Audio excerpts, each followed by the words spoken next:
Terima kasih. Terima kasih ya Bapak.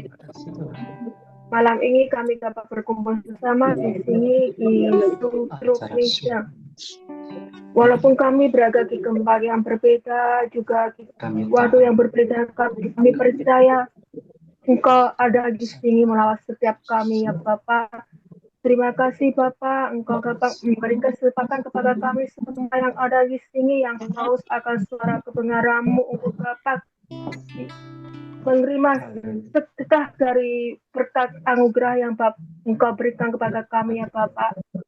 Kiranya apa yang kami dapatkan di dalam Zoom ini dapat memberi berkat bagi kami untuk kami lebih mengenal Engkau, lebih memahami hati, pikiran, dan perasaanmu ya Bapak.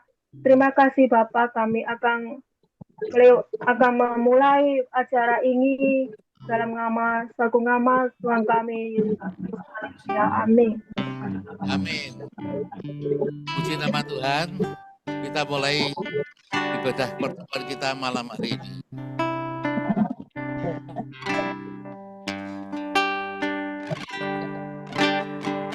Buat jiwaku merindukanmu, hanya Kau yang kurindukan. Buat jiwaku menantikanmu, hanya Kau kehausanku. Buat jiwaku merindukanmu, hanya Kau yang kurindukan. Buat jiwaku menantikanmu, hanya Kau kehausanku. Tuhanku, air kehidupan yang selalu kubutuhkan. Selamanya ku tak dapat hidup tanpa dirimu. Seperti rusa yang telah jiwaku merindukanmu, hanya dirimu satu-satunya yang kuingini. Di bumi dan di surga, Engkau kehidupanku. Seperti rusa merindukan sungai yang berair, demikianlah jiwaku merindukanmu. Hanya dirimu satu-satunya yang kuingini. Di bumi dan di surga, Engkau kehidupan. Yang banyak itu. Bapa kami yang di surga, betapa beruntungnya dan berbahagianya kami bisa menjadikan Engkau satu-satunya kehausan dan kerinduan kami. Sehingga dunia dan kuasa kegelapan tidak dapat tempat berpijak di dalam hati dan pikiran kami ya Tuhan. Bapa di surga, ini kami hamba-hambamu yang melayani-Mu di pelosok negeri ini Tuhan. Dimanapun hambamu ini berada Tuhan Yesus. Di dimanapun Engkau tempatkan mereka Tuhan, di tempat terpencil yang sulit terjangkau sekalipun, mampukan kami bukan hanya bertahan Tuhan Yesus, mampukan kami seperti firman-Mu, sempurna seperti Bapa dan serupa dengan Yesus Putra Tunggal-Mu. Berikan kami kesempatan untuk selalu bisa berkenan di hadapan-Mu Tuhan, berkenan di hati-Mu dan melayani-Mu Tuhan Yesus, serta melepaskan diri kami dari ikatan dunia ini sampai pada kesudahannya nanti. Engkau tahu kami bukan siapa-siapa Tuhan. Kami sangat butuh uluran tangan-Mu. Kami haus dan butuh air kehidupan-Mu ya Tuhan. Agar dimanapun Kau tempatkan kami boleh memenangkan banyak jiwa untuk kemuliaan nama Tuhan. Dan Engkau yang menyelamatkan mereka Bapa. Tolonglah kami para hamba-hamba-Mu ini Tuhan Yesus, supaya kami boleh berkenan di hadapan-Mu. Di dalam nama Tuhan Yesus, kami sudah berdoa dan mengucap syukur. Bertirusa merindukan sungai yang berair, demikianlah jiwaku merindukan-Mu. Hanya diri-Mu satu-satunya yang kuingini di bumi dan di surga. Engkau kehidupanku di bumi dan di surga. Engkau kehidupanku. Saya serahkan kepada hambanya Pak Franky. Bapa di dalam surga, saatnya Tuhan berbicara kepada kami. Dan kami percaya, kami yang lapar dan haus akan kebenaran, akan bertemu dengan Tuhan. Kiranya dijauhkan dari pertemuan malam hari ini pikiran dan keinginan manusia. Tetapi biarlah malam hari ini keinginan dan kehendak Tuhanlah yang kami dengar. Oleh karenanya Tuhan, dengan segala kerendahan hati, kami siap untuk menerima firman-Mu. Seraya memiliki tekad yang kuat untuk menjadi pelaku atas apa yang Tuhan sudah sampaikan. Berkati pertemuan ini, Tuhan. Dan kami pun dapat menjadi berkat bagi orang-orang di sekitar kami. Di dalam nama Tuhan Yesus kami sambut firman-Mu. Haleluya. Amin.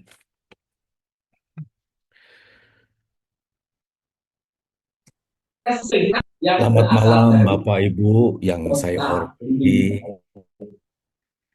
Tidak terasa kita sudah memasuki bulan ketiga tahun 2025. Rasanya belum lama kita merayakan awal tahun. Seperti yang firman Tuhan katakan, betapa singkatnya waktu, terlalu buru-buru.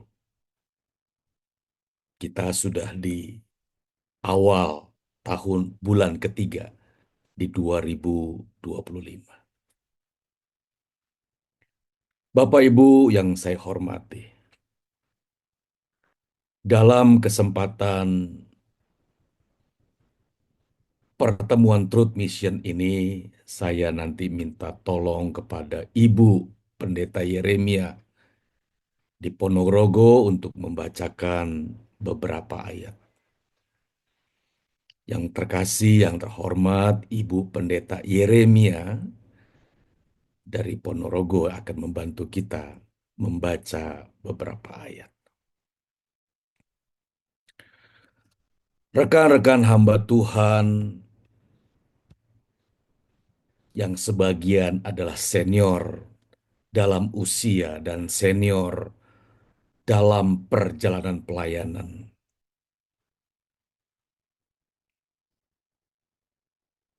Sebagai pendeta, sebagai hamba Tuhan yang sering mendapat kesempatan untuk menyampaikan firman Tuhan, kita memiliki tanggung jawab yang sangat besar. Sebagai orang-orang yang terpanggil sebagai pembicara, hamba Tuhan, pengkhotbah, yang sering kali kita mendapatkan kesempatan untuk menyampaikan firman Tuhan, kita memiliki tanggung jawab yang sangat besar. Tanggung jawab apa itu? Tanggung jawab untuk mencari dan mendapatkan kebenaran yang hakiki dari Allah, Sang Pemilik firman itu. Jadi kita mesti memastikan sebagai pembicara, sebagai pengkhotbah, sebagai gembala, sebagai hamba Tuhan, firman yang disampaikan, firman yang dikhotbahkan berasal dari hati Allah. Kita harus benar-benar memastikan bahwa apa yang kita sampaikan benar-benar berasal dari hati Allah. Bukan sebuah tugas rutin sebagai pengkhotbah. Bukan sebagai tugas harian sebagai gembala.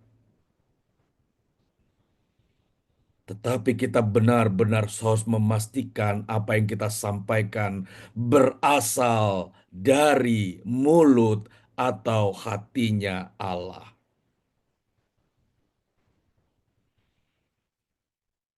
Bapak Ibu yang Tuhan Yesus kasihi,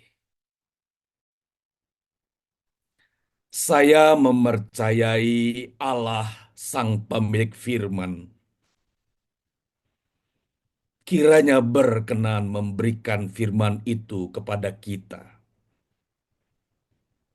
Menaruh firman-Nya dalam mulut kita. Sekali lagi disampaikan kepada kita semua. Kita harus benar-benar meyakinkan, benar-benar mencari, seraya menemukan firman yang keluar dari hati Allah.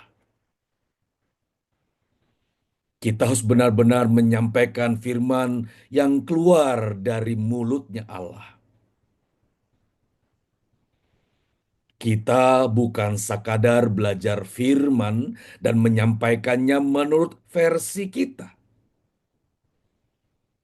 Belajar firman itu mutlak. Belajar kebenaran itu wajib. Tetapi kita perlu mendengar suara dari Allah sendiri ketika menyampaikannya. Kalau kita menyampaikannya menurut versi kita,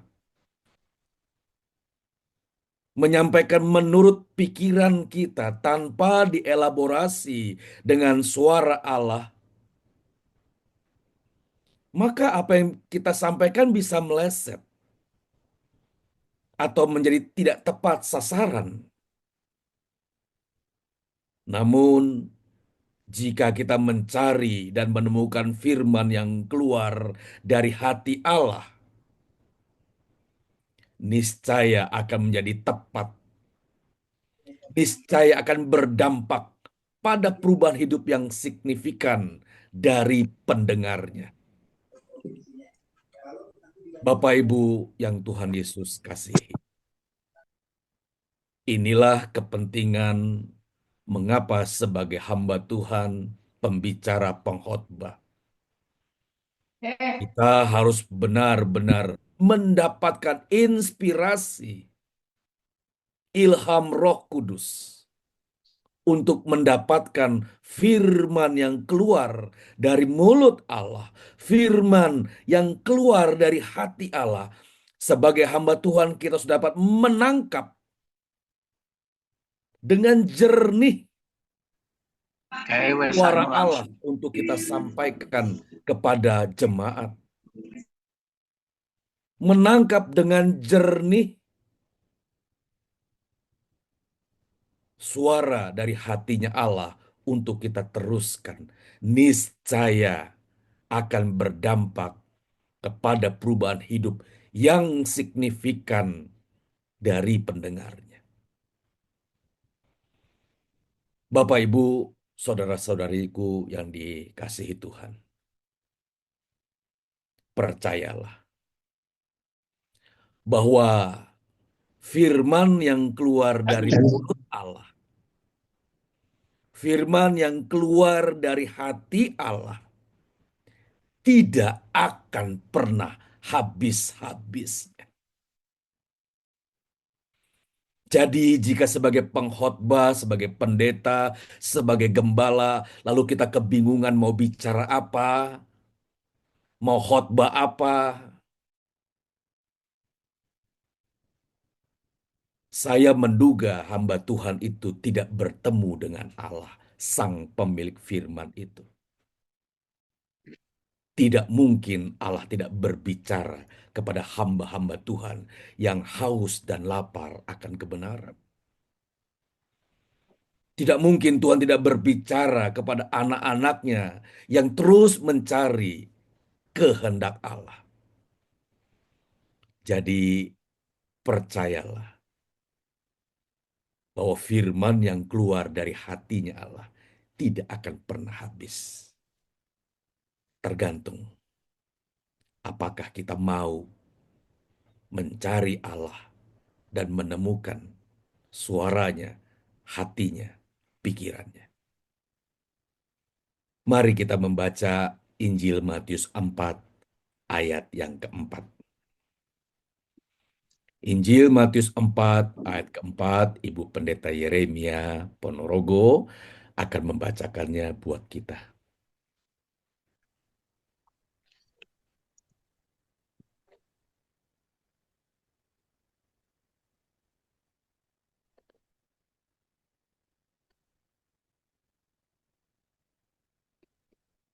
Silakan Ibu.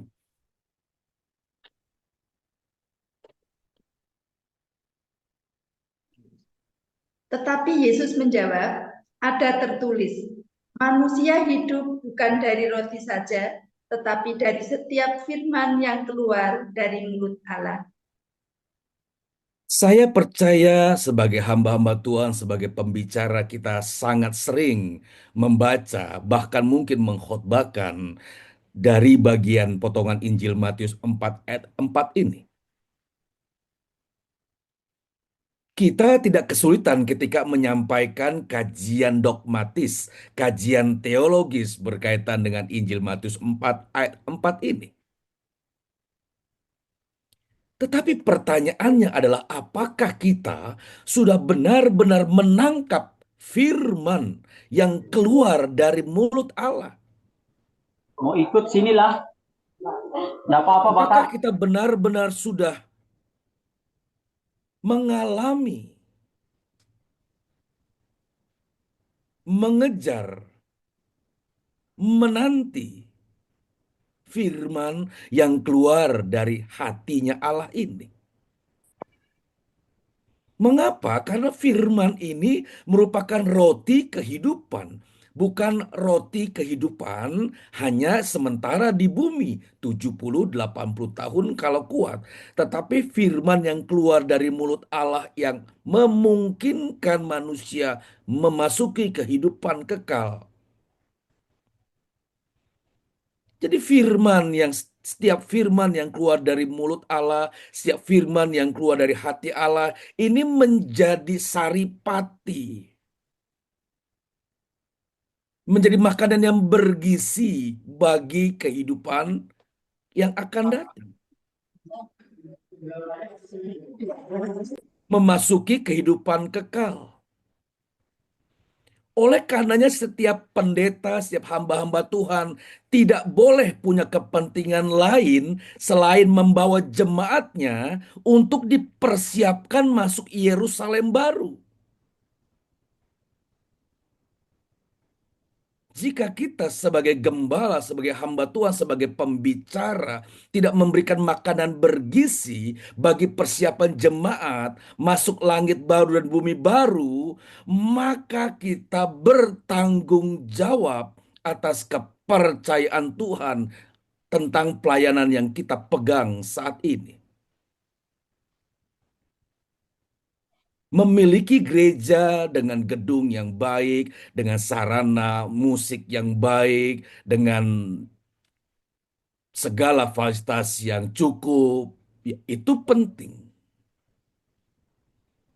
Tetapi yang jauh lebih penting adalah bagaimana kita dapat memfeeding, memberikan makan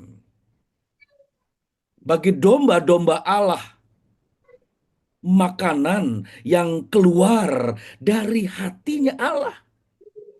Ini yang saya katakan sebagai hamba Tuhan, sebagai pembicara, sebagai gembala, sebagai pendeta, kita memiliki tanggung jawab yang besar. Yakni kita harus mampu menyerap, mendapat, menemukan firman yang keluar dari hati Allah. Dan itu kita teruskan kepada domba atau jemaat Tuhan. Yang kita kasihi pimpinan dari Truth Mission, Bapak Pendeta Petrus pernah menyampaikan kepada saya, Pak, apakah memungkinkan? Beliau bertanya dengan rendah hati, beliau katakan, Pak Frank, apakah mungkin firman yang disampaikan berseri, Pak? Dari Januari, Februari, Maret sampai akhir tahun berseri, Pak. Membuat khotbah bagi seorang terpelajar seperti Bapak Ibu tidak sulit. Bagi pendeta Sopan Tarigan, bagi pendeta Charles Sam, bagi Ibu Seri Tuban, mencatat risalah khotbah bukanlah sesuatu yang sulit.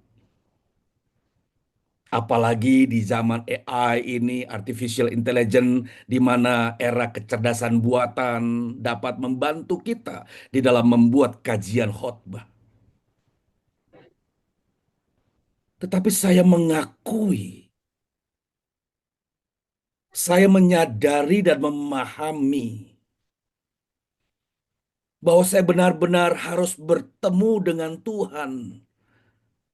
Dan tolong agar Tuhan menaruh firman yang keluar dari hati, dari perasaannya, untuk saya teruskan dalam pertemuan-pertemuan Truth Mission. Kalau tidak, saya sedang mengajar bak guru, bak dosen yang sekedar mengejar kurikulum.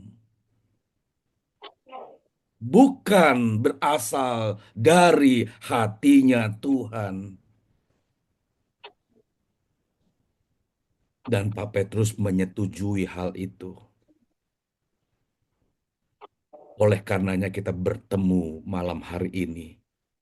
Siapapun kita termasuk saya, harus tunduk atas otoritas Allah. Biarlah kita mendengar suara Tuhan. Biarlah kita mendengar suara dari hatinya Tuhan. Bukan dari hatinya Frankie Chong. Saya benar-benar meminta supaya saya tidak masuk mengintervensi pesan Allah yang kita mau dengar malam hari ini. Jadi, Bapak Ibu, rekan-rekan hamba Tuhan, manusia hidup seharusnya mengonsumsi dari setiap firman, perkataan, pernyataan dari mulut, dari hati Allah sendiri. Ibarat mata air, ia akan terus mengeluarkan air di segala musim. Pembicara-pembicara demikian tidak akan pernah kehabisan bahan firman. Percayalah Bapak Ibu, pembicara-pembicara yang bertemu dengan Tuhan, mengalami Tuhan, tidak akan pernah kehabisan firman. Karena ia mendapatkannya dari hati Allah sendiri. Makanya kalau ada orang, saya hari ini nggak ke gereja, minggu depan saja saya ke gereja, berkatnya beda. Hari ini saya nggak ikut Truth Mission, bulan depan saja, percayalah berkatnya beda. Karena Allah berbicara secara personal kepada kita.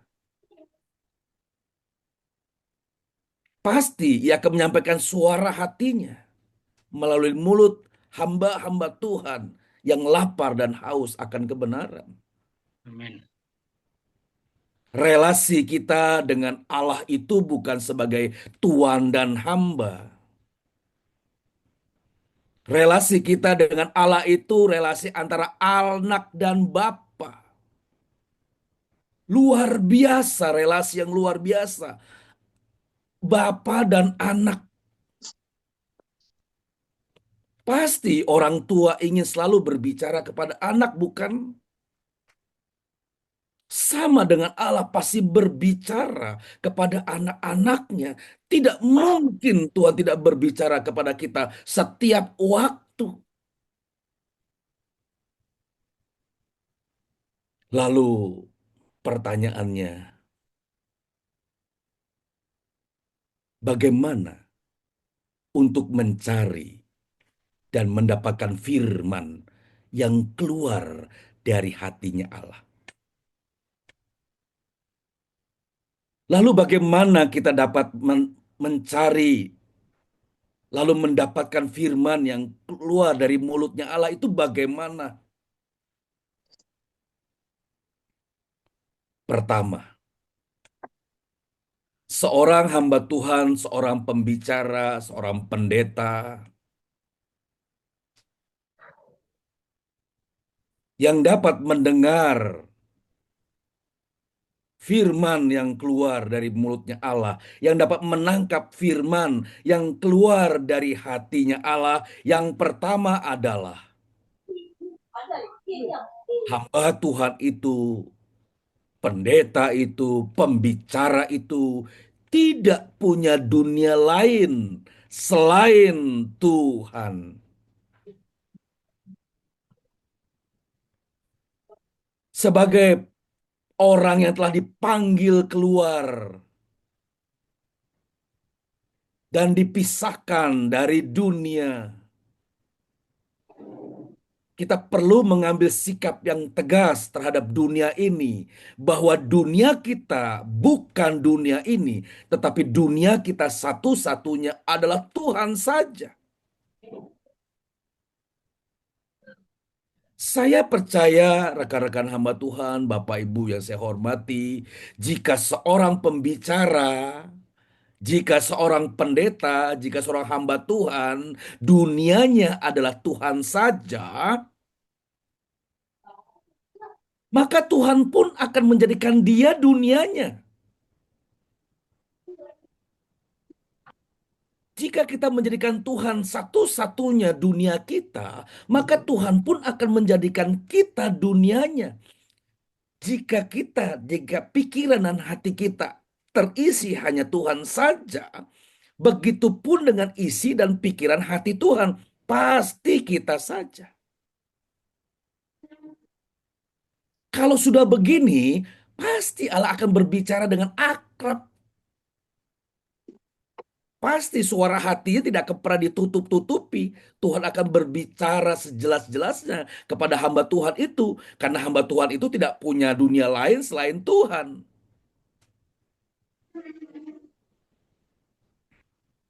Orang-orang demikian pasti memiliki relasi yang akrab dengan Tuhan. Dan orang-orang yang memiliki relasi yang akrab dengan Tuhan pasti memiliki kepekaan untuk mendengar pesan Tuhan. Di bagian firman Tuhan yang lain dikatakan bahwa tiada lagi yang kuingini di bumi dan di surga selain Tuhan. Bapak Ibu yang Tuhan Yesus kasihi. Tidak memiliki dunia lain selain Tuhan bukan berarti melalaikan tanggung jawab kita dalam pekerjaan. Memiliki dunia lain selain Tuhan bukan berarti kita melalaikan tanggung jawab untuk mengurus rumah tangga, mencari nafkah, dan tugas-tugas kehidupan lainnya. Tidak. Ia tetap memiliki relasi dengan Tuhan di dalam pekerjaannya. Ia pasti adalah pekerja yang jujur. Bagaimana kalau pekerja tidak jujur? Sudah pasti dia tidak bergaul dengan Tuhan. Dunianya pasti bukan Tuhan. Karena dalam pekerjaannya saja dia suka berdusta, suka bohong. Pak, bagaimana kalau bohong kecil? Nggak ada ya. Nggak ada istilah bohong-bohong kecil. Bohong kecil, bohong besar, bohong. Dusta. Dan iblis adalah bapa pendusta. Jelas dia sedang tidak bergaul dengan Allah.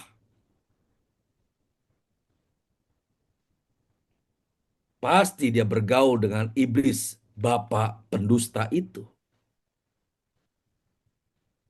Kalau berbicara ditambah-tambahkan, kalau berbicara dilebih-lebihkan.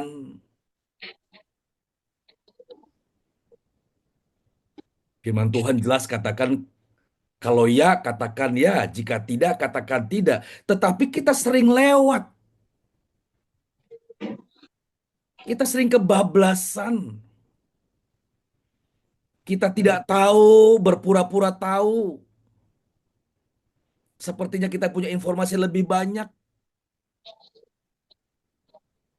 Kita tidak mudah untuk mengekang lidah kita dari perkataan ya di atas ya, tidak di atas tidak. Sering banyak tambahan. Inilah yang menjadi biang keladi kenapa orang tidak bisa sempurna, yakni jatuh dalam perkataan. Pasti hamba-hamba Tuhan itu tidak bergaul karib dengan Tuhan. Beberapa waktu yang lalu ada pertanyaan masuk ke saya. Pertanyaannya, Pak, di dalam Injil dikatakan jangan bersumpah. Jangan bersumpah. Ya, firman Tuhan bilang begitu ya, jangan bersumpah demi Yerusalem, demi kepalamu, dan lain sebagainya. Oleh karenanya, Pak, jangan bersumpah untuk hidup suci, Pak. Nggak boleh, katanya. Kan bersumpah nggak boleh. Jangan bersumpah untuk hidup kudus, Pak. Nggak boleh. Itu kita nggak boleh bersumpah. Coba kita baca ayat itu, saya katakan kepada yang bersangkutan. Yang tidak boleh itu adalah jangan bersumpah palsu. Jangan bersumpah palsu, artinya bersumpah tetapi tidak melakukannya. Itu yang tidak boleh. Tetapi kalau kita bersumpah untuk hidup suci,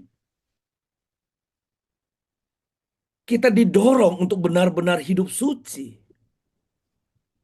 Kita mau belajar bergaul karib dengan Tuhan. Tuhan pasti berbicara kepada orang-orang yang memiliki komitmen untuk hidup sesuci-sucinya, sekudus-kudusnya.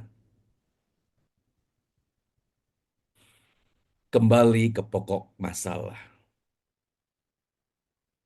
Orang yang mampu mendengar suara dari hatinya Tuhan adalah orang yang dunianya adalah Tuhan. Jadi kalau ditanya kepada kita malam hari ini, apa yang menjadi prioritas hidup kita? Mungkin pertama-tama kita katakan Tuhan. Yang kedua, Tuhan. Yang ketiga, Tuhan. Yang keempat, lima, enam, dan seterusnya, Tuhan. Tuhan segala-galanya. Lalu di mana keluarga, Pak? Di mana tanggung jawab kami sebagai kepala rumah tangga? Di mana tanggung jawab kami sebagai pencari nafkah? Tuhan dalam pekerjaanmu. Tuhan dalam setiap apa yang kau kerjakan. Baik makan, baik minum, atau melakukan segala sesuatu. Lakukanlah seperti kau lakukan untuk Tuhan. Haleluya. Orang-orang seperti ini namanya pasti terukir di hatinya Tuhan. Karena dia telah mengukir Tuhan dalam hatinya. Rekan-rekan hamba Tuhan, menjadi kepala rumah tangga yang digugu perkataannya, menjadi hamba Tuhan yang ditiru perbuatannya. Mengapa? Karena ia juga telah menggugu dan meniru Tuhan dalam kepribadiannya. Orang dapat mendengar perkataan Allah, mendengar perkataan Allah dari mulut hamba-hamba Tuhan seperti ini. Lewat perkataan yang memberkati, orang dapat merasakan suara Tuhan yang didengarnya. Perilaku hamba-hamba Tuhan yang agung, yang memiliki dunia satu-satunya adalah Allah. Dia dapat menularkan, mengimpartasikan kehidupan kepribadian Allah lewat seluruh perilakunya. Jadi, kita semua yang tergabung dalam pertemuan Zoom 146 akun ini harus dipandang sebagai hamba-hamba Tuhan yang saleh. Harus diakui sebagai hamba-hamba Tuhan yang jujur. Hamba-hamba Tuhan yang takut akan Allah. Hamba-hamba Tuhan yang menjauhi kejahatan. Kalau kita belum dapat pengakuan sebagai hamba Tuhan yang saleh, yang jujur, yang takut Tuhan dan menjauhi kejahatan, kita masih jauh. Orang yang mendengar khotbah, orang yang mendengar penyampaian firman Tuhan sehari-hari yang kita lakukan, para pendengar itu harus mengakui bahwa Bapak Pendeta Filemon mengubah hidup saya. Apa yang disampaikan oleh Bapak Pendeta Titus Kasio mengubah hidup saya. Yang disampaikan oleh Bapak Pendeta Johnny Elman mengubah hidup saya. Saya menemukan Tuhan dalam kehidupan Pendeta Johnny Elman. Saya menemukan Tuhan dalam kehidupan Bapak Pendeta Nathanael Wow dari Blitar. Saya bertemu dengan Tuhan melalui kehidupan Ibu Pendeta Dwi Putri. Bapak Misianto yang kami kasihi. Bapak Ayub, Bapak Yusuf. Bapak Ibu yang Tuhan Yesus kasihi. Betapa tidak mudahnya memiliki kehidupan hanya Tuhan saja dunia kita. Mungkin orang sering berkilah, Pak Cong, realistislah. Realistislah, kita masih hidup di dalam dunia ini. Realistislah, kita punya banyak kepentingan, kita punya banyak kebutuhan. Saya paham, saya mengerti kita masih hidup dalam dunia ini yang penuh dengan kebutuhan dan keperluan banyak. Tapi saya ingin katakan bahwa di luar Tuhan tidak ada kehidupan. Di luar Tuhan kita tidak dapat berbuat apa-apa. Seperti yang disampaikan oleh Bapak Petrus di awal, kita ini bukan siapa-siapa.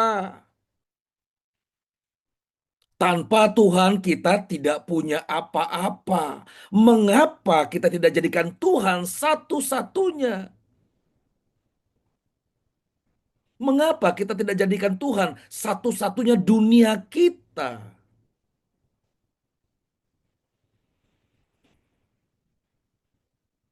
Sekali lagi saya tahu tidak mudah seseorang menjadikan Tuhan dunia satu-satunya, tetapi bukan berarti tidak bisa. Kalau kita menyadari bahwa di luar Tuhan tidak ada kehidupan, di luar Tuhan kita tidak dapat berbuat apa-apa, maka kita akan merapat ketat kepada Tuhan saja.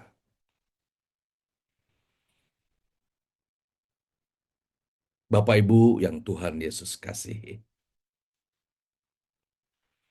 Kalau seseorang telah meniru Tuhan, menggugu Tuhan dalam kepribadiannya, ia pasti dikenal sebagai pembicara yang saleh. Dia tidak berusaha untuk mencari kehormatan manusia atau pengakuan dari manusia, lalu menyatakan ini pendeta yang hebat. Dengan jumlah pengikut yang ribuan. Dia tidak haus akan pujian dari manusia, tetapi ia lapar akan pengakuan dari Allahnya sendiri. Pembicara-pembicara seperti ini akan tahan terhadap hinaan, akan tahan terhadap tekanan. Karena yang ia cari adalah pujian dari Allah. Ia akan dikenal sebagai hamba Tuhan yang rendah hati dan memiliki belas kasihan yang mendalam. Karena itu perilaku Allahnya, itulah perilaku Bapaknya yang harus dilakukan oleh anak-anaknya. Buah tidak jatuh jauh dari pohonnya.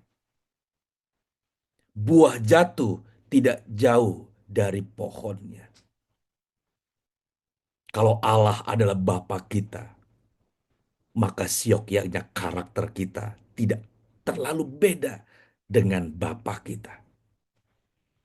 Bapa yang penuh kasih, Bapa yang penuh rahmat, Bapa yang penuh dengan belas kasihan, Bapa yang penuh dengan pengampunan menjadi karakter kita juga.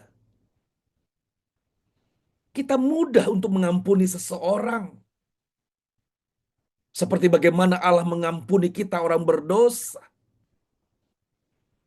Kita tidak mengejar pujian dari manusia. Sama sekali. Kalau sudah begini, benar-benar hidup hamba Tuhan itu adalah Tuhan saja. Bapak Ibu yang saya hormati, jika seorang hamba Tuhan hanya memiliki Tuhan sebagai dunianya, jika seorang hamba Tuhan tidak memiliki dunia lain selain Tuhan, maka yang kedua adalah ia tidak mungkin melakukan kesalahan. Kalau seseorang menjadikan Tuhan dunia satu-satunya, maka tidak mungkin ia melakukan pelanggaran, apalagi kejahatan moral yang memalukan. Jadi ketika seorang hamba Tuhan jatuh dalam dosa moral yang memalukan, pertengkaran antar hamba Tuhan, pasti dia tidak menjadikan Tuhan dunianya. Dia masih memiliki harga diri yang harus dipertahankan. Dia memiliki nilai diri yang harus dipertahankan. Dia tidak suka direndahkan, apalagi diabaikan, bahkan dikucilkan. Kenapa? Karena masih dunia-dunia lain, masih banyak dunia yang ia inginkan, bukan Tuhan.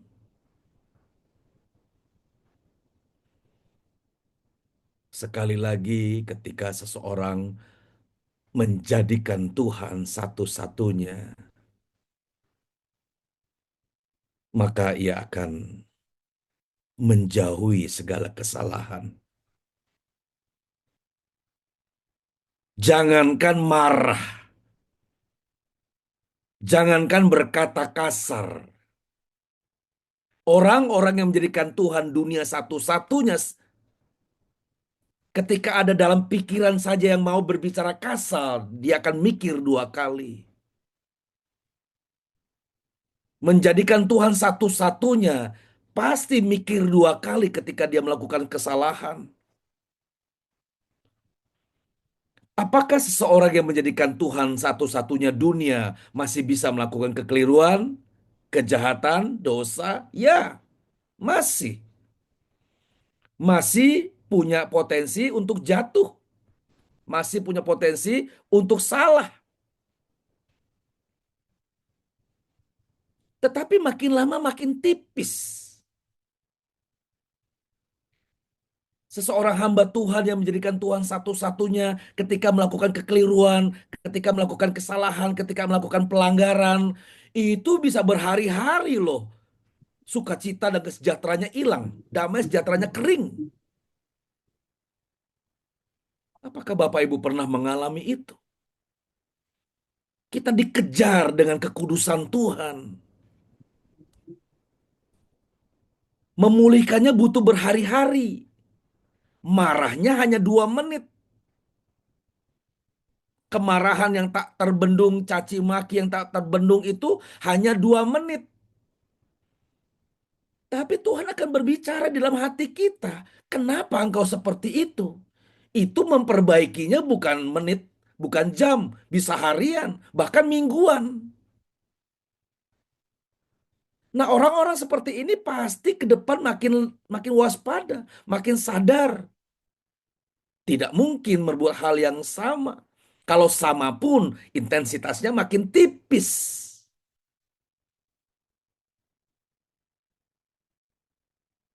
Satu perbuatan salah saja sudah dapat mendiamkan mulut kita 1000 bahasa. Dan membutuhkan waktu yang lama untuk menetralkan kembali hubungannya dengan Tuhan. Kita nggak mau hubungan kita dengan Tuhan rusak. Tetapi kita tidak menyadari kita memiliki hubungan yang rusak dengan orang lain dengan berbagai argumentasi, dengan berbagai alasan. Relasi kita dengan manusia rusak, itu sudah menandakan hubungan kita dengan Tuhan pun sedang tidak baik-baik saja. Jadi mudah sekali apakah seseorang menjadikan Tuhan dunia satu-satunya atau dia punya dunia lain. Mudah. Kita periksa hidup kita. Kita baca kehidupan kita dengan teliti. Adakah sesuatu yang masih kita belum bereskan dalam relasi kita dengan manusia lain? Firman Tuhan tegas berkata bahwa jika kita mempersembahkan sesuatu kepada Tuhan, lalu kita teringat akan saudara kita, sesuatu yang ada dalam hati saudara kita, firman Tuhan katakan berdamailah dahulu, baru kita mempersembahkan persembahan kita. Firman Tuhan yang jelas, tidak butuh penafsiran, sering kita abaikan. Sering kita kecilkan. Hamba Tuhan itu akan menjadi kudus dan suci dalam segenap perilakunya. Setiap perkataannya pasti memberkati, apalagi perbuatannya. Ibu Yeremia, mari kita baca kembali Injil Matius 5 ayat 8.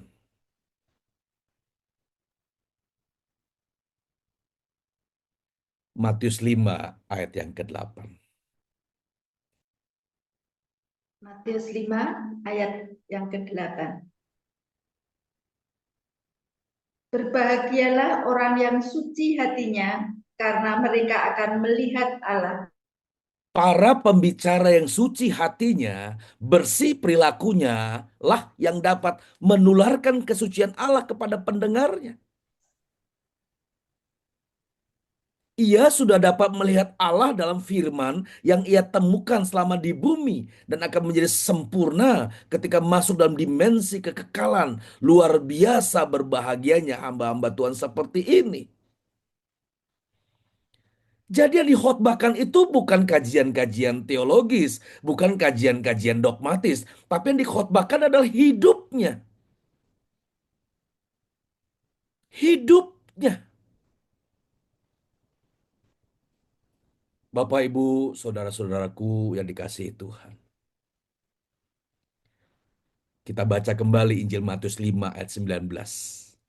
Ini menarik sekali. Injil Matius 5 ayat 19. Matius 5 ayat 19. Karena itu, siapa yang meniadakan salah satu perintah hukum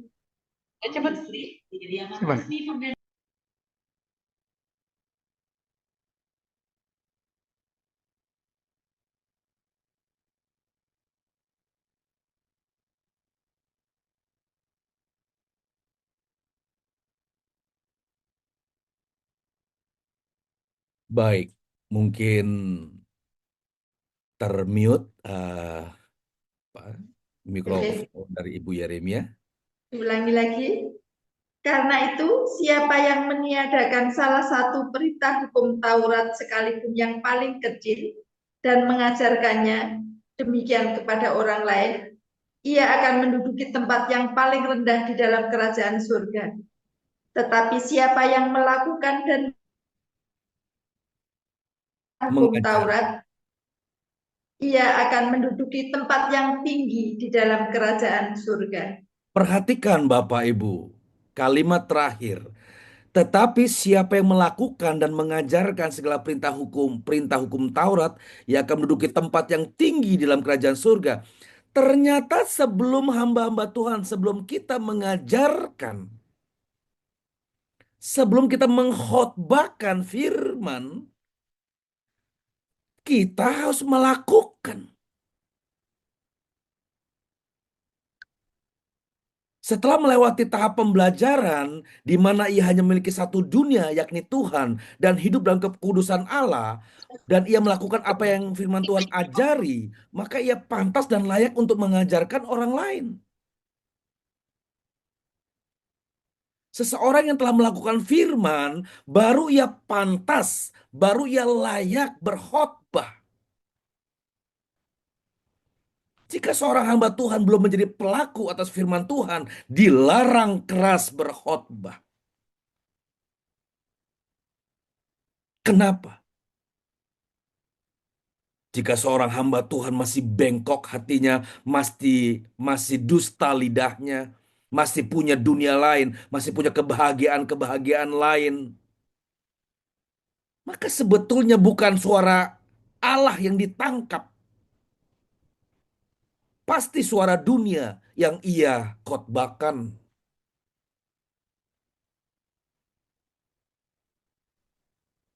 Jika ia tetap mengajar, maka yang diajarkan pasti keluar dari hatinya, bukan keluar dari hatinya Allah. Kesalahan yang benar-benar fatal. Makanan yang dapat berubah menjadi racun yang mematikan bagi pendengarnya. Kita bertanggung jawab penuh akan keadaan ini. Bapak Ibu, sebelum saya lanjut ke bagian berikutnya, saya mengajak Bapak Ibu coba rehat sedikit. Ini mulai panas situasinya. Saya juga menyampaikannya dengan hati berdebar-debar, seraya berujar, Tuhan, apakah aku sudah menjadikan Engkau duniaku satu-satunya? Saya juga dikejar dengan apa yang saya sampaikan. Apakah saya sudah hidup kudus, suci, tak bercacat, tak bercela? Ini juga untuk saya juga. Mari rekan di Surabaya, coba kita nyanyikan Tuhan tinggallah sertaku. Kita ademi dulu hati kita.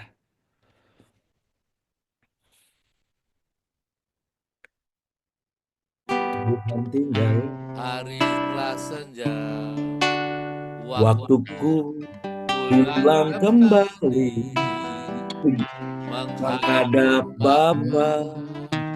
Tuhan tetap sertaku di sisa perjalananku setia sampai akhir hidupku. Sekali lagi, Tuhan tinggallah sertaku. Tuhan tinggallah sertaku. Hari telah senja, waktuku pulang kembali menghadap Bapa. Tuhan tetap sertaku di sisa perjalananku setia sampai akhir hidupku. Kerinduan hati ini kau dapati aku setia hidup berkenan di hadapanmu. Saatku menutup mata, tunas sudah panggilanku menggenapi rencanamu Bapa. Kerinduan hati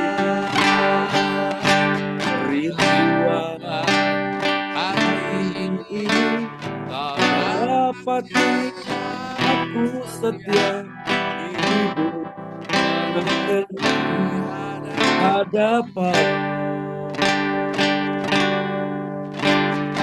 Saatku menutup mata, tunai sudah panggilanku mengenai rencanamu Bapa.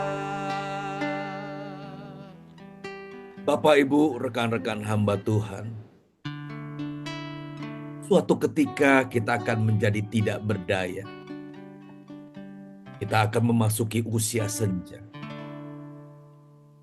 Semua pasti akan kita lewati.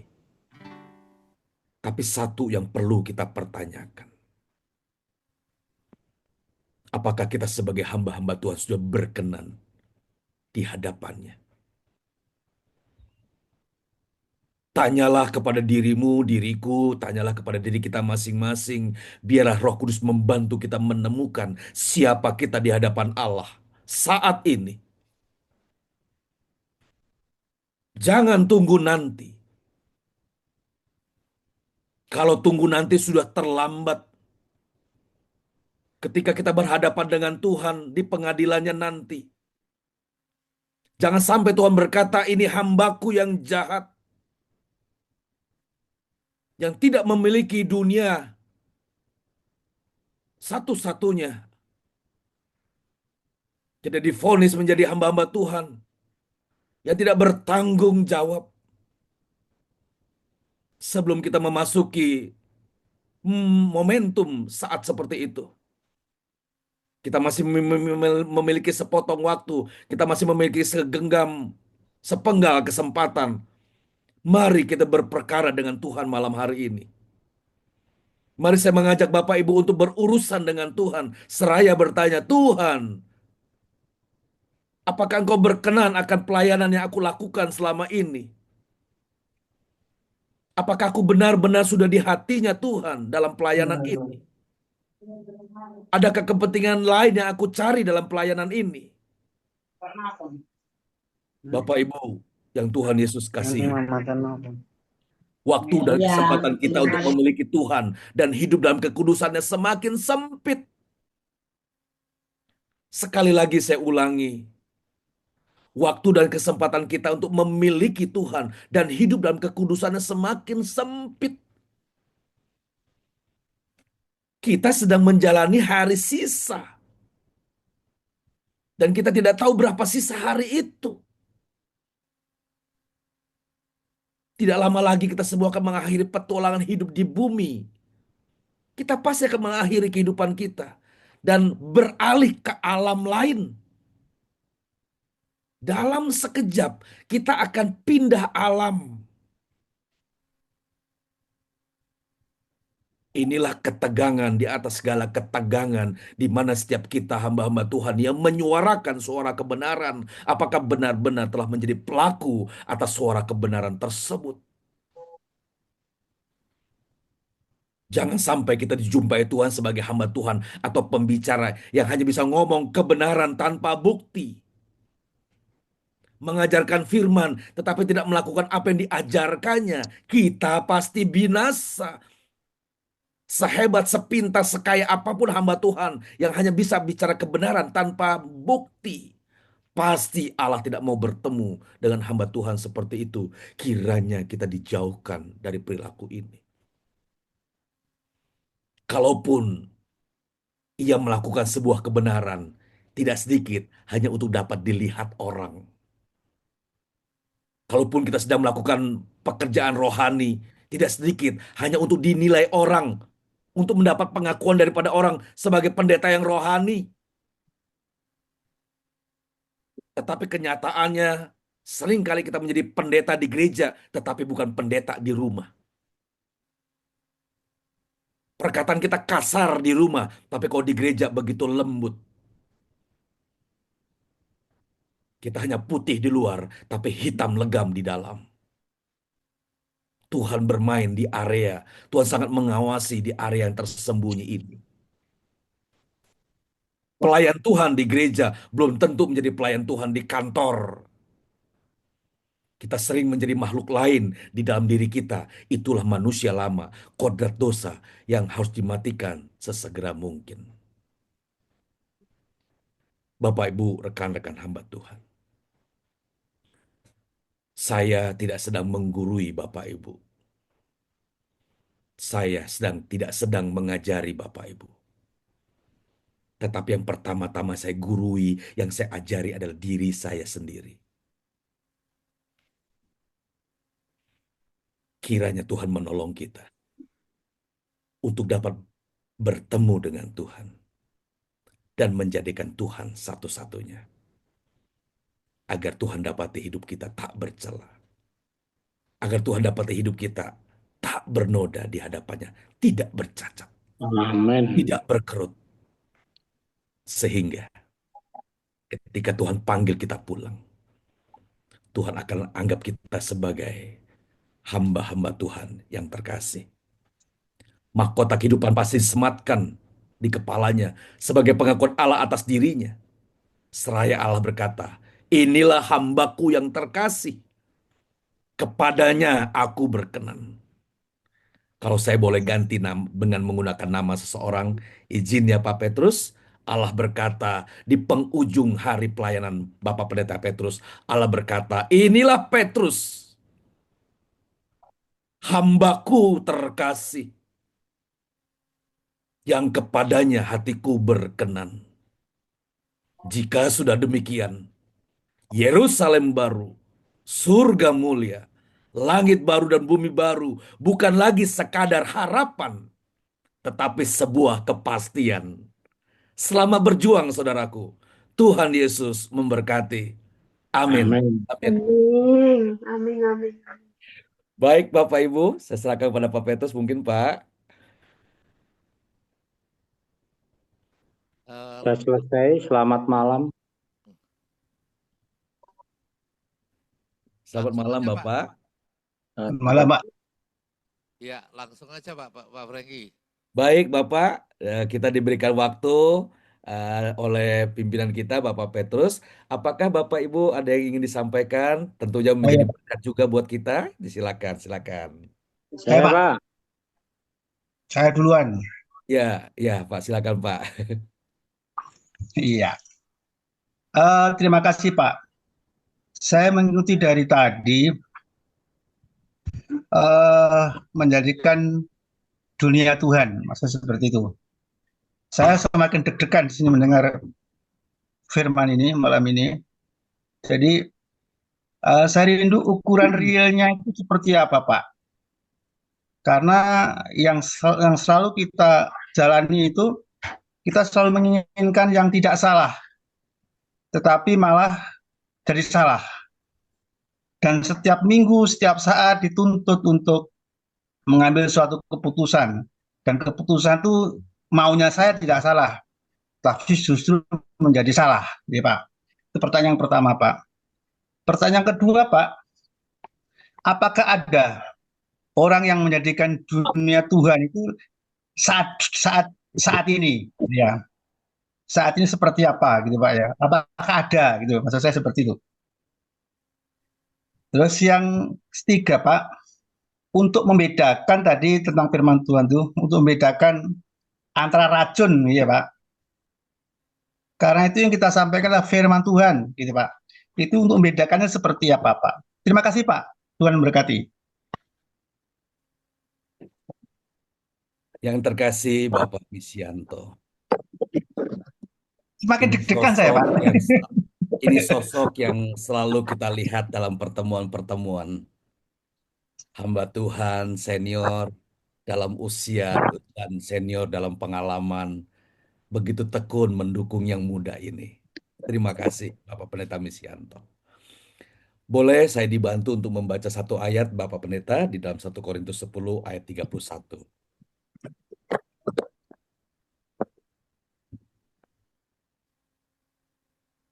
Alkitab, ada nyanding Alkitab nih Pak saya, Pak. Oh baik, baik. Mungkin Ibu Yeremia masih pegang Alkitabnya, Bu? 1 Korintus 13. 1 Korintus 10 ayat 31. 31 ya. Ya.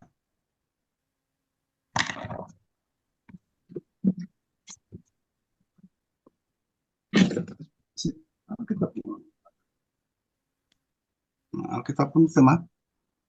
Gereja. Di layar sudah ada Bapak Wisianto jika berkenan membacanya. Ya. Mana? Belum ada, belum kelihatan. Di layar ada Bapak.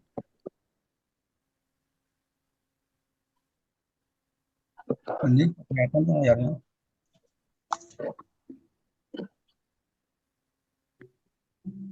Satu Korintus 13 ayat 31. Iya. Korintus 10 dong. Korintus 10 ayat 31. Ayat 31. Iya, 31 ya. 10 ayat 31. Baik. Iya. Hah?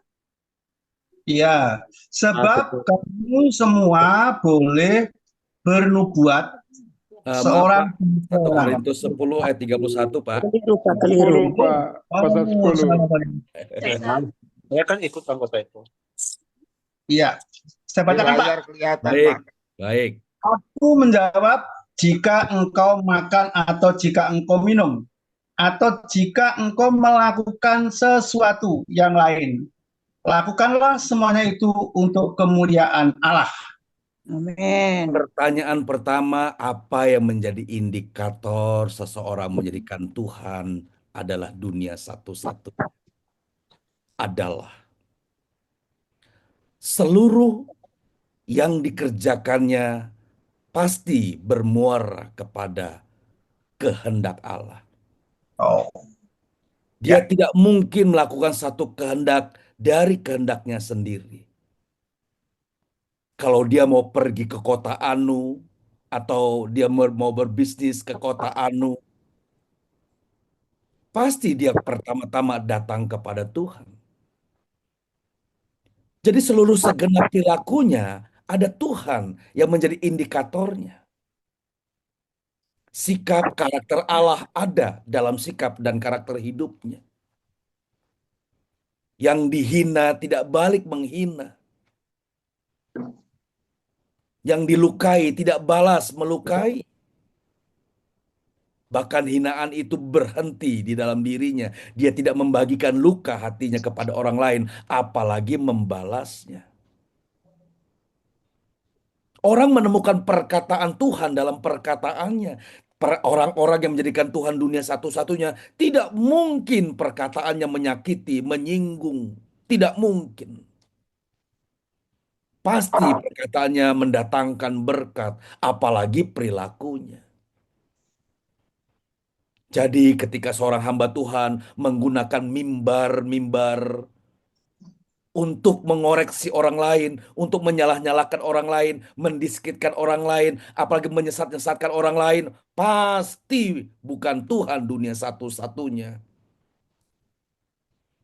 Orang yang menjadikan Tuhan dunia satu-satunya, dia tidak pernah melihat orang lain, dia hanya melihat dirinya, bagaimana relasinya dengan Tuhan.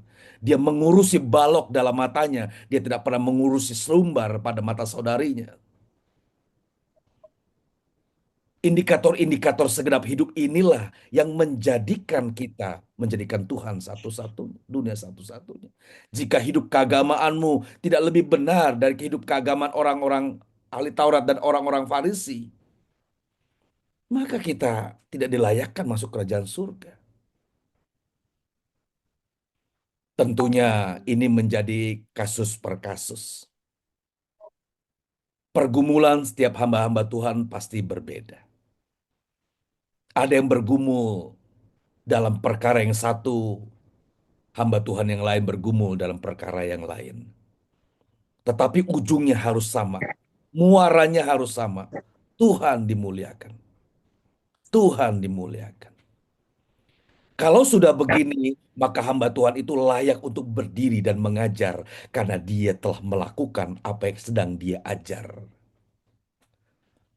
Yang menjadi racun yang mematikan bagi pendengarnya ada ketika hamba Tuhan hanya menyampaikan kaidah-kaidah dogmatis, tetapi dia tidak menghidupi apa yang ia ajarkan. Sehingga ia menjadi batu sandungan bagi orang lain. Ngomong kebenaran, tapi hidupnya tidak benar. Ngomong tentang kasih, tetapi hatinya tidak mengasihi. Perilaku hidupnya telah mencontohkan bahwa perkataannya beda dengan apa yang ia ajarkan. Ini racun yang mematikan. Dan kiranya Tuhan masih bisa menolong pendengar-pendengar itu untuk mendengar apa yang disampaikan oleh hamba-hamba Tuhan, tetapi tidak melakukan apa yang ia lakukan. Firman Tuhan dalam Matius 23 berkata, ahli-ahli Taurat dan orang-orang Farisi telah menduduki kursi Musa. Mereka mengajarkan tetapi tidak melakukan. Dengar apa yang mereka ajarkan, tetapi jangan ikuti apa yang mereka lakukan. Tuhan masih menolong pendengarnya dari hamba-hamba Tuhan seperti itu. Bapak Ibu, perkataan ini tidak ditujukan kepada siapapun dari 139 akun ini. Saya benar-benar menunjukkan kalimat ini kepada saya pribadi. Jangan sampai saya juga menyampaikan hanya sekadar kaidah-kaidah Alkitab teologis. Tetapi saya menjauh dari apa yang saya sampaikan. Dan saya bertanggung jawab atas apa yang saya sampaikan. Kiranya juga Tuhan menolong saya. Dapat menjadi hamba Tuhan yang benar-benar benar. Hamba Tuhan yang benar-benar kudus. Hamba-hamba Tuhan yang benar-benar setia. Saya dikejar oleh apa yang saya sampaikan, Pak Misyanto. Setiap bulan kita bertemu, saya bertanya kepada Tuhan, Tuhan, apa yang aku hendak sampaikan kepada rekan-rekan hamba Tuhan di Truth Mission ini? Tolonglah aku, Tuhan, untuk melakukannya sebelum aku menyampaikannya. Yang terkasih Bapak Misyanto, ini menjadi pergumulan kita bersama. Agar kita boleh menjadi alat anugerah Tuhan bagi keselamatan banyak orang. Seperti Allah telah mengutus anak tunggalnya Tuhan Yesus, dan sekarang Tuhan Yesus mengutus kita sebagai pemberita-pemberita kebenaran yang hidupnya harus benar-benar. Ini perjuangan kita bersama. Dengan kasih saya sampaikan kembali, selamat berjuang Pak Misyanto. Tuhan Yesus memberkati. Amin. Mari Bapak Ibu, jika Bapak Ibu ada berkat yang ingin disampaikan, izinkan saya juga diberkati lewat pengalaman hidup Bapak Ibu sekalian di dalam pelayanan. Silakan. Silakan.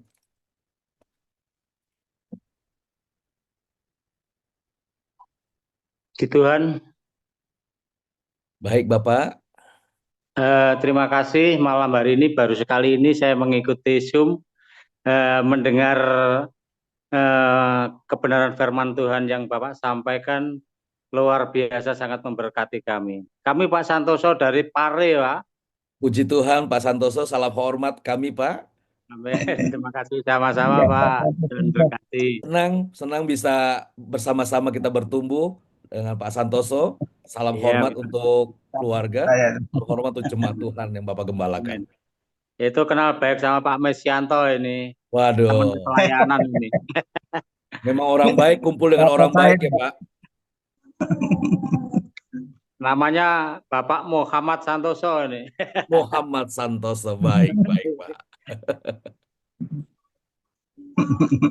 Baik Bapak Ibu yang lain, Ya, terima silakan. kasih. Jika Bapak Ibu punya berkat yang ingin disampaikan, senada dengan apa yang disampaikan malam hari ini, disilakan agar kita juga dapat mendapatkan berkat dari Bapak Ibu sekalian. Shalom Pak. Silakan.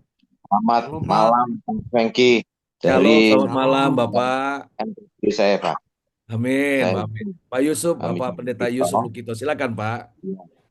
Pak, ya sebenarnya ya kalau kita melihat perjalanan yang sudah jauh, ya pasti kita yang sudah betul-betul dituntun oleh Tuhan juga merasa heran juga ya, karena apa yang saya lewati itu semua juga harusnya sulit juga ya. Tapi karena seingat saya memang Roh Kudus itu memimpin hidup saya ya dari hari ke hari.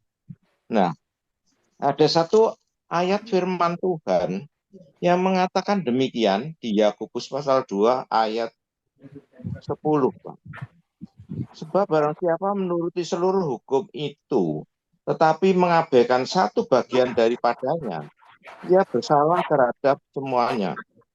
Jadi menurut saya, kalau saya sendiri tidak tahu firman Tuhan, atau lalai atau satu bagian saja firman Tuhan yang tidak saya ketahui, terutama tidak saya baca dan tidak tahu, dan kita tentu firman Tuhan ini kan harus dibaca, direnungkan, dan dilakukan ya. Itu sudah bersalah dengan seluruhnya. Makanya ada satu hamba Tuhan yang cukup kehidupannya dia di daerah Bandung kalau tidak salah ya. Dia melalui berbicara dengan forum hamba-hamba Tuhan, dia mengatakan gini, saya ini punya semuanya sudah. Tapi yang saya takutkan apakah hidup saya sudah berkenan di hadapan Tuhan.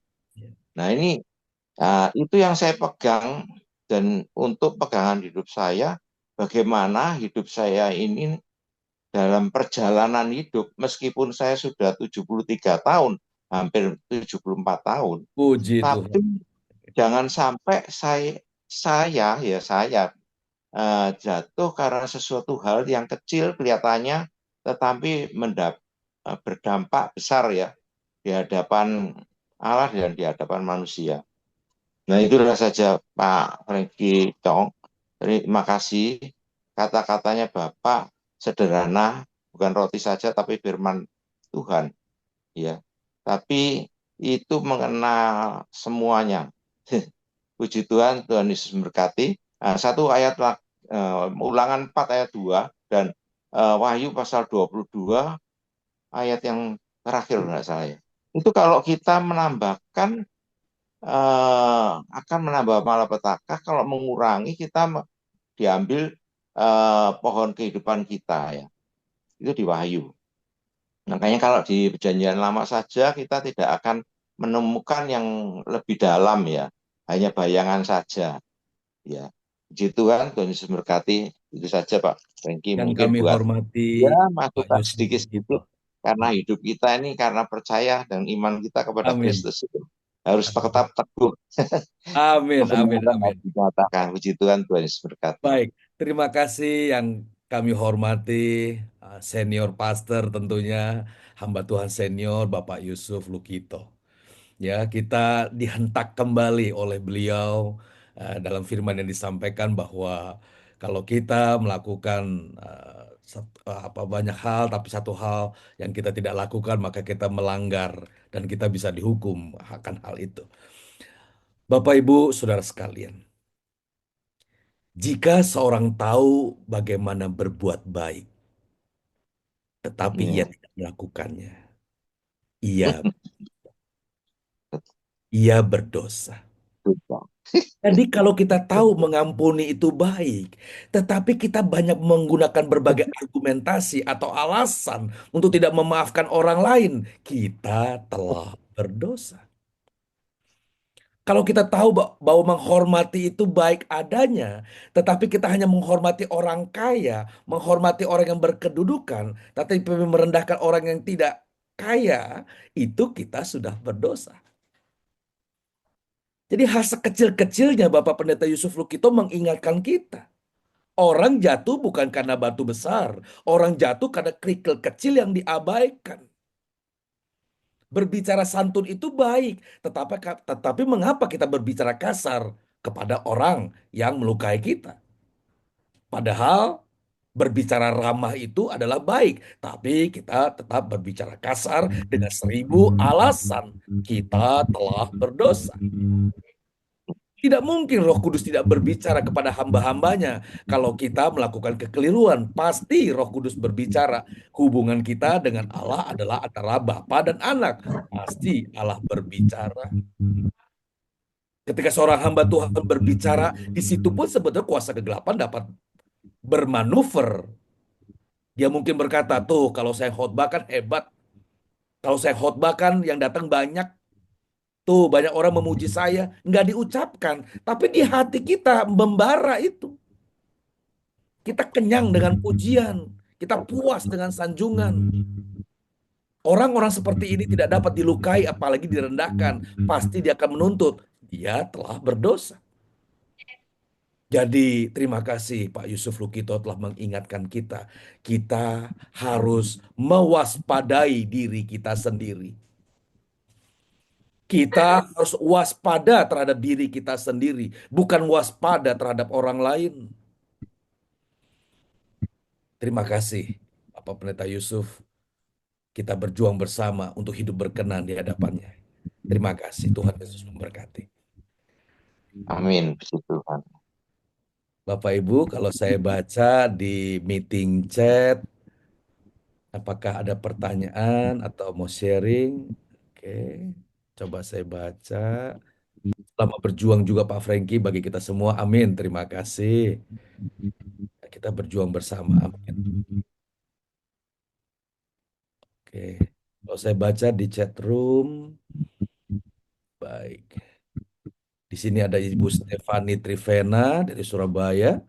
Beliau mengatakan walaupun bukan pendeta gereja, tapi tiap kali saya mendapat pencerahan dari Tuhan, saya sering sharingkan ke medsos. Tidak menyangka cukup banyak yang bisa menerima apa yang saya sharingkan di TikTok. Puji Tuhan. Selama melayani di TikTok, Ibu Stefani, banyak jiwa yang diselamatkan lewat pelayanan Ibu. Baik. Baik Bapak Ibu, apakah ada lagi yang ingin menyampaikan sesuatu agar kita juga mendapatkan berkat yang sama? Silakan. Shalom, shalom Pak Pendeta Franky. Ya, silakan Bapak. Habis Bapak Ibu Jenny ya. Habis Bapak Ibu Jenny, silakan Bapak, silakan. Shalom Pak. Shalom, shalom. Iya, perkenalkan saya Charles Sam dari Salam Mentawai hormat Pak. Bapak Charles, salam hormat Pak. Ya, dari Mentawai. Amin, Pak. Salam hormat ya, Pak.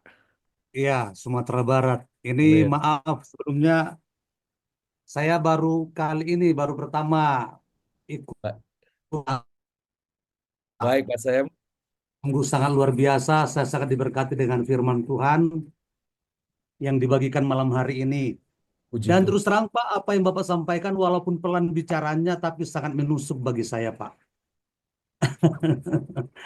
Luar biasa Pak, saya sangat diberkati. Jadi ada beberapa poin yang saya tangkap Pak, seperti Bapak mengatakan bahwa seorang hamba Tuhan itu tentunya patut digugu atau ditiru ya Pak.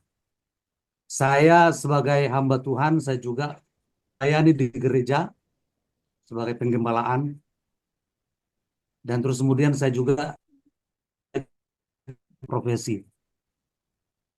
Iya, jadi dua, dua, dua tempat yang saya huni Pak dalam Baik, keseharian saya. Tuhan. Kebetulan saya perkenalkan dulu Pak biar ini jelas lah, biar nyambung ya Baik, Pak. Pak Sam. Silakan, Pak Sam. Silakan, Pak Sam. Iya, jadi kenapa saya harus sampaikan itu mungkin supaya sinkron dia apa yang saya sampaikan Pak. Jadi pertama sekali berbicara masalah seorang hamba Tuhan harus bisa ditiru. Itu poin yang sangat mengenak pertama di dalam diri saya. Kenapa saya katakan begitu? Bapak mengatakan bahwa seorang hamba Tuhan kalau dia melakukan salah sebentar, tapi untuk untuk memulihkan itu cukup Tuhan tolong. hari-hari Tuhan. malah seperti begitu. Dan itu saya alami sekali Pak. Puji Tuhan. Puji Tuhan. Karena yang saya rasakan itu, yang saya alami itu bukan hanya dari segi mungkin apa yang saya lakukan Pak, tapi mungkin dari segi berpikir karena saya memiliki dua tempat pekerjaan baik itu di dalam pelayanan maupun di publik orang banyak Pak. Jadi tentu saya diperhadapkan berbagai macam lika-liku kehidupan. Baik di sisi lain di tempat pekerjaan, di sisi lain di tempat pelayanan. Nah, oleh karena itu Pak, yang tertembak itu seperti tadi digugu dan ditiru.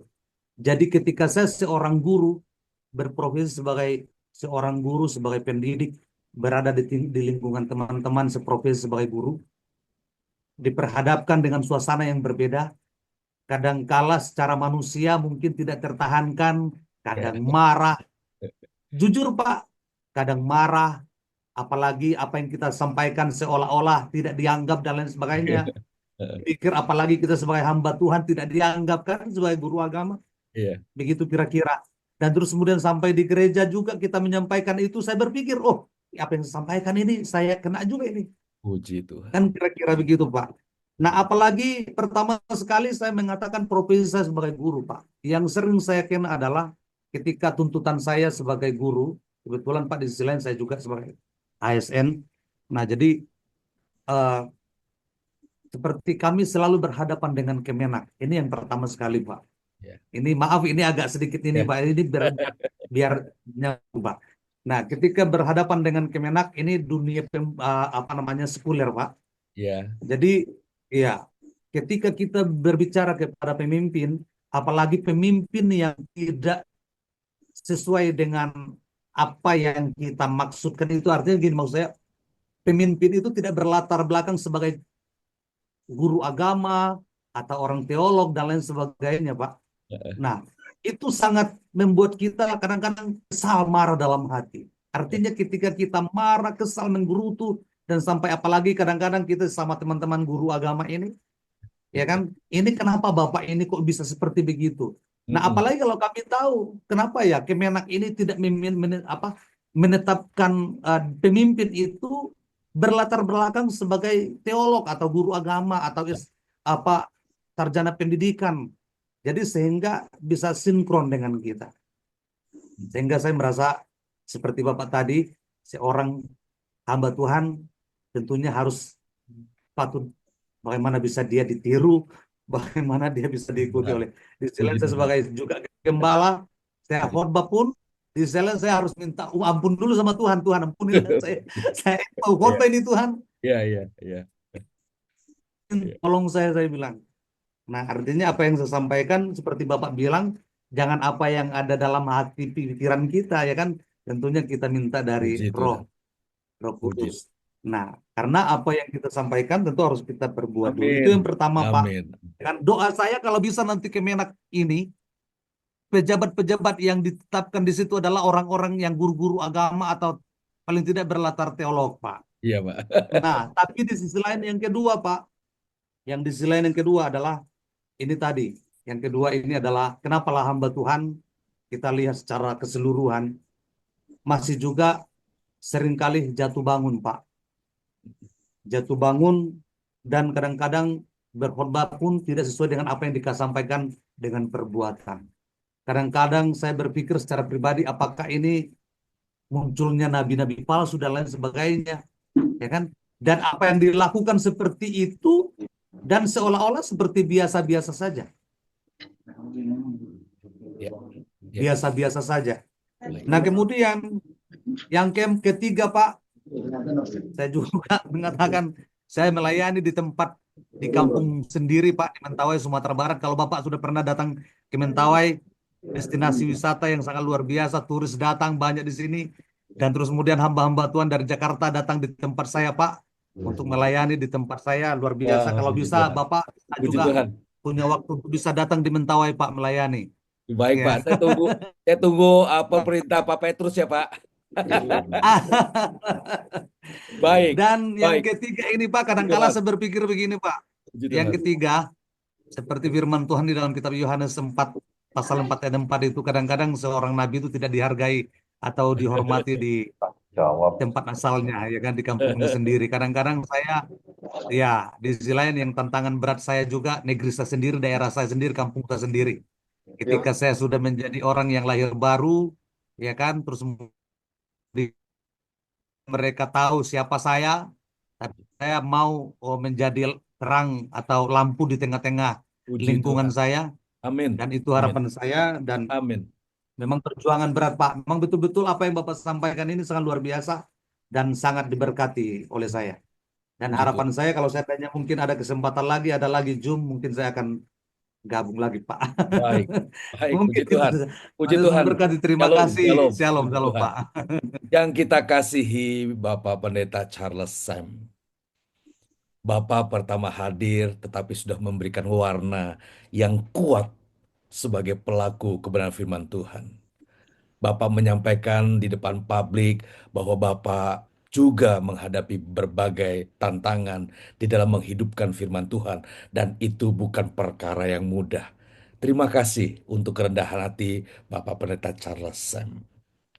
Bapak Ibu, rekan-rekan hamba Tuhan, kita sering memproklamirkan sebagai anak-anak Allah dengan begitu mudahnya. Kita sering menggaungkan kita sebagai anak-anak Allah tanpa kesulitan menyampaikannya. Tetapi apakah kita memiliki moral Allah? Apakah kita benar-benar telah memiliki perilaku karakter Allah? Itu tidak mudah kita jawab. Karena kitalah yang paling tahu keadaan kita. Bagaimana kita memproklamirkan sebagai anak-anak Allah tetapi tidak memiliki moral karakter hidupnya Allah. Kalimat pernyataan anak-anak Allah hanya menjadi jargon, sebutan tanpa makna. Oleh karenanya sekarang malam hari ini kita mau mengangkat sumpah, kita mau mengangkat janji kepada Tuhan, supaya kita benar-benar mengakui Tuhan sebagai dunia kita satu-satunya.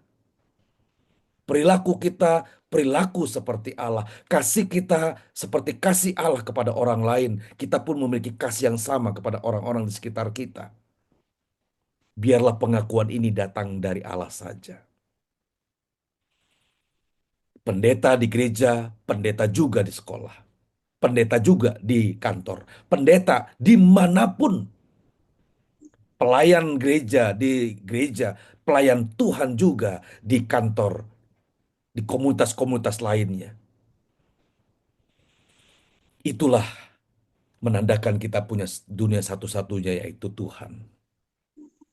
Tadi Bapak Pendeta Charles menyebutkan nabi-nabi palsu. Jujur Pak Charles, Sam.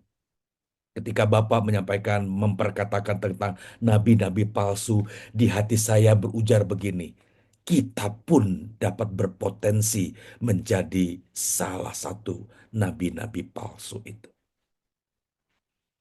Kita semua punya potensi yang sama. Oleh karenanya kita harus sadar, kita harus waspada. Iblis itu seperti singa yang mengaum-ngaum. Iblis itu hanya mengundurkan diri, tetapi tidak pergi dari kita. Dia menunggu saat yang tepat untuk menjatuhkan hamba Tuhan. Kita pun berpotensi kuat untuk menjadi salah satu dari nabi-nabi palsu yang disampaikan oleh Alkitab firman Allah.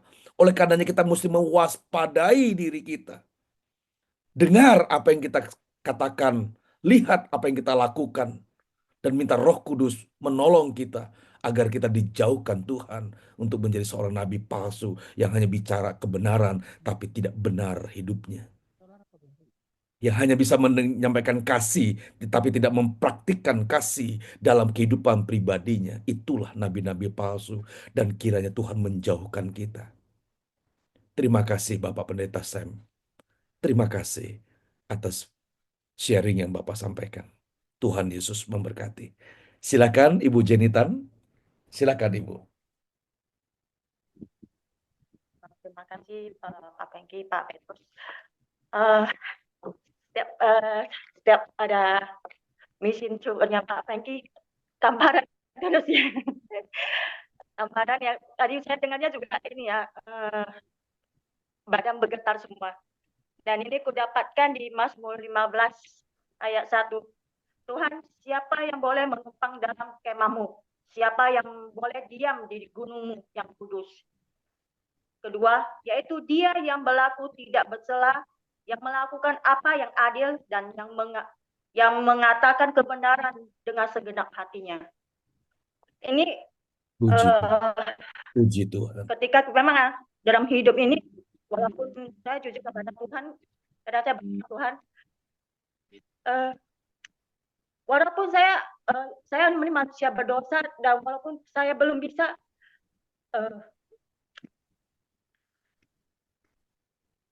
melakukan 100% apa yang menjadi kehendak Bapak, tapi Pinomat saya bersyukur dalam mampukan saya untuk melakukan 0,001 itu apa yang menjadi kehendak Bapak. Karena seperti yang Pak Fendi bilang, Puji Tuhan. Puji Tuhan. Karena kita tidak mungkin bisa melakukan apa yang menjadi kehendak Bapak kalau bukan Roh Kudus yang menuntun kita. Bukan Roh Kudus yang memberitahukan kita yang untuk menjadi pelaku di dalam firman. Seperti dalam kehidupan saya sendiri, saya sharingkan Tuhan mengajarkan untuk Tuhan memberikan roh penguasaan diri. Tapi kadang-kadang ketika kita di tingkat Tuhan menghadapi sesuatu masalah, Tuhan akan bertanya kembali, di mana penguasaan diri kita gitu.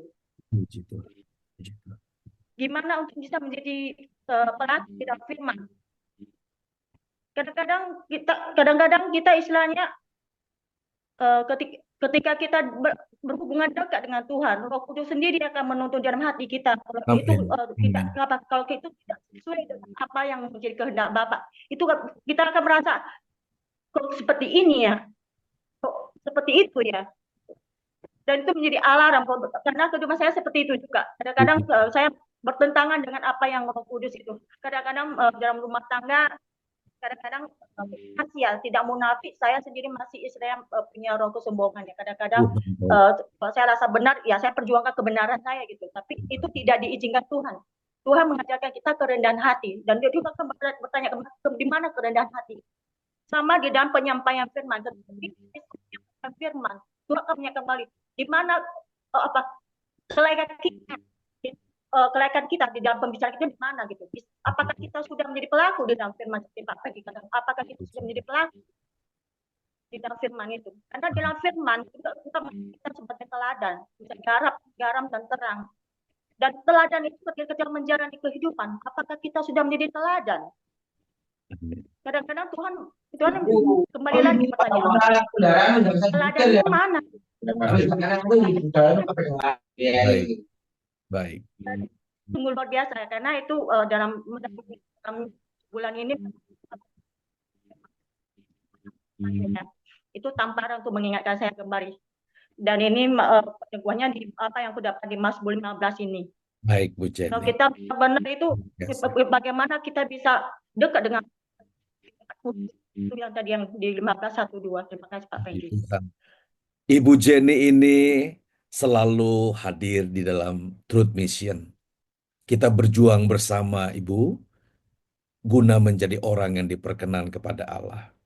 Terima kasih atas sharingnya. Kalau Bapak Pendeta Sopan Tarigan tidak berkeberatan, bolehkah kembali membaca Mazmur 15 itu? Itu bagus sekali.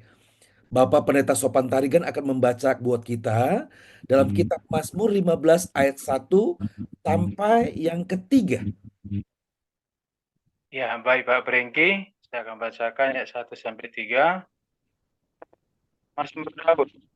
Tuhan, siapakah boleh menumpang dalam kemahmu? Siapakah yang boleh diam dalam gunungmu yang kudus? Yaitu dia yang berlaku tidak bercela, yang melakukan apa yang adil, dan yang berkenan dengan segenap hatinya.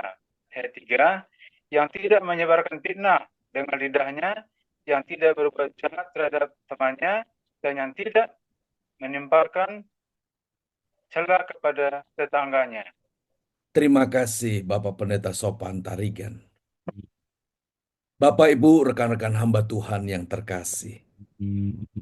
Standar yang telah dibacakan dalam kitab Mazmur 15 ayat 1, 2 dan 3 dan seterusnya. Standar ini tidak pernah berkurang. Standar ini tidak pernah berubah. Siapa yang boleh datang kepada Tuhan? Saudaraku di dalam Tuhan, kita semua pasti akan menyelesaikan usia kita di bumi. Tapi apakah kita boleh datang menghadap Tuhan? Tolong perhatikan kalimat-kalimat ini. Apakah hidup kita tidak bercelah? Lihat standar yang tidak main-main. Di sini tidak disebutkan sedikit bercela atau setengah bercela. Tapi firman Tuhan katakan, yang boleh datang kepada Tuhan adalah orang yang hidupnya tidak bercela. Tadi Bapak Pendeta Yusuf Lukito katakan, kalau saja kita punya satu kesalahan, maka kita akan berurusan dengan Allah. Jadi Allah tidak pernah mengurangi seseorang untuk datang kepadanya. Hidup kudus tak bercela, tanpa berubah. Apakah kita adil? Apakah kita mengatakan kebenaran dalam perbuatan dengan segenap hati kita? Apakah lidah kita tidak pernah menyimpulkan dusta? Apakah tidak ada fitnah dalam perkataan kita? Dan lain sebagainya. Ayat yang luar biasa yang disampaikan oleh Ibu Jenny Tan dalam Mazmur 15 ini mengingatkan kita semua. Matius 5:48 berkata, hendaklah kita sempurna seperti Bapa di sorga sempurna. Saya percaya kalau kita punya niat yang kuat, Roh Kudus akan menolong kita. Dan suatu ketika Tuhan akan menyambut kita sebagai orang-orang benar. Mari kita benar selama kita di bumi ini. Mari kita terus mengukir hari-hari hidup kita dengan baik. Dengan berkenan kepada Bapa. Karena kita sedang menjalani hari sisa. Selamat berjuang Bapak Ibu. Untuk memiliki Tuhan sebagai satu-satunya dunia kita. Dan percayalah, seseorang yang menjadikan Tuhan dunia satu-satunya, ia akan diperlakukan istimewa oleh Tuhan. Engkau yang hidup tak bercacat dan tak bercela, suatu ketika engkau akan diperlakukan istimewa. Disambut presiden saja kita sudah girang alang kepalang. Tetapi yang menyambut di ujung kehidupan kita adalah Tuhan Yesus, Juru Selamat kita. Wow, betapa berbahagianya. Bertahanlah rekan-rekan hamba Tuhan untuk hidup dalam kebenaran.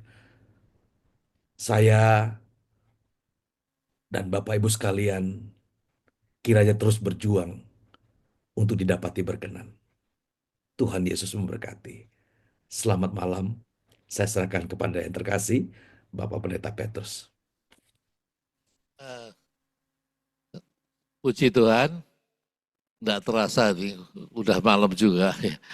Ini ada pengumuman satu untuk bulan yang ke depan ya bulan April.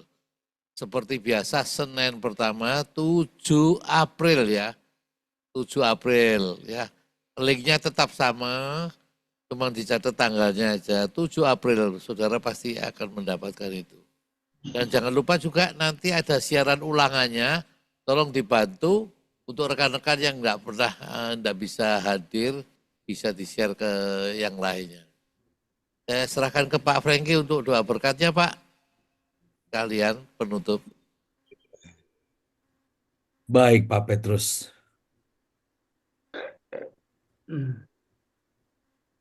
Mari kita berdoa. Haleluya. Kami serahkan hidup kami, ya Bapa, karena kami menyadari tanpa Tuhan kami tidak dapat berbuat apa-apa. Di luar Tuhan tidak ada kehidupan. Amin, amin, amin. Oleh karenanya kami ingin menjadikan Tuhan satu-satunya kehidupan kami. Iya. Kami sedang menjalani hari sisa. Amin. Hanya kami jangan bersalah kepada Tuhan. Kami Amin. mawas diri, kami lihat keadaan diri, dan kiranya Roh Kudus menunjukkan bagian-bagian mana yang harus kami perbaiki. Tolonglah kami, kekasih-kekasih-Mu ini Tuhan, agar kami didapati Tuhan setia, agar kami didapati Tuhan berkenan. Tidak ada kepentingan lain dalam pelayanan yang kami lakukan selain Tuhan saja. Tuhan berkati Pak Petrus sebagai pimpinan kami dalam program Truth Mission ini. Tuhan berkati dalam usia, Tuhan berkati dalam kesehatan, dan berkati Tuhan. Demikian rekan-rekan kami semua, rekan-rekan hamba Tuhan yang tergabung dalam Truth Mission ini, menerima berkat yang sama. Amin. Kami yang sudah mendapatkan berkat, kami juga akan memberkati orang lain. Hidup kami dapat menjadi berkat bagi orang-orang di sekitar kami, sehingga nama Tuhan dipuji, nama Tuhan dimuliakan. Bapak Ibu, rekan-rekan hamba Tuhan, sebelum kita berpisah, kiranya berkat dari Allah Bapa, Elohim Yahweh turun atas hidup kita. Persekutuan dalam anak yang tunggal, Tuhan kita, Tuhan Yesus Kristus turun atas kita. Dan dalam persekutuan Roh Kudus mengikat kita hari ini. Amin, haleluya. Sampai kekekalan berjumpa dengan awan-awan. Maranatha, masuk surga mulia, berkumpul bersama dengan Tuhan. Kaulah segala-galanya. Di dalam nama Tuhan kami berdoa. Haleluya. Amin. Amin. Bapak Ibu. Terima kasih Pak Franky, Pak Petrus. Karena ini mati lampu. Sampai jumpa lagi. Ya. Shalom Pak Petrus, sehat ya Pak. Pak Franky, terima kasih Pak Petrus. Terima kasih Pak Franky.